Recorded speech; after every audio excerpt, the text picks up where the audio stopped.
Saturday எப்படி போச்சுன்னு பார்க்கலாங்களா? இன்றைக்கி எங்கள் வீட்டில் தக்காளி ரசமும் வாழைப்பூ கூட்டும் தாங்க சமைச்சேன்.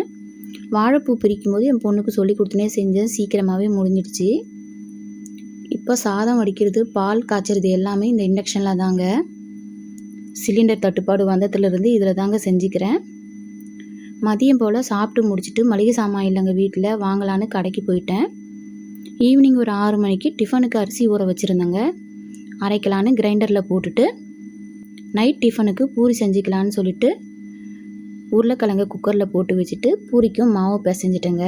பூரிக்கு மாவு பிசையும் போது இப்படி பிசைஞ்சு பாருங்கள், பூரி நல்லா உப்பி வரும். கொஞ்சம் ரவையை சேர்த்துட்டு சப்பாத்திக்கு பிசைகிற மாதிரி இல்லாமல் நல்லா டைட்டாக பிசைஞ்சு பாருங்கள், பூரி நல்லா உப்பி வரும். இட்லிக்கு அரைக்கும் போது இந்த மாதிரி கொரகொரப்பாக அரைச்சி எடுத்திங்கன்னா இட்லி நல்லா ரவையாக வருங்க.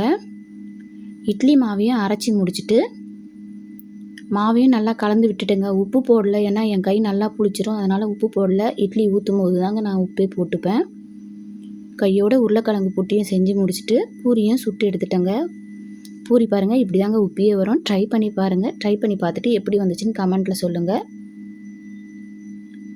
எல்லோரும் டிவியை பார்த்துட்டே சாப்பிட்டும் முடிச்சிட்டோங்க. ஒரு சர்ப்ரைஸாக என் பொண்ணு பாத்திரத்தை நான் கழுவுறேன்னு சொல்லிட்டா.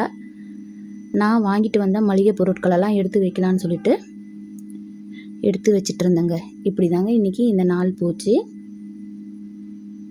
ஏதோ எனக்கு தெரிஞ்ச மாதிரி இந்த விலாக் எடுத்திருக்கேன். பிடிச்சிருக்கவங்க லைக் பண்ணுங்கள். வீடியோ பார்த்ததுக்கு நன்றி.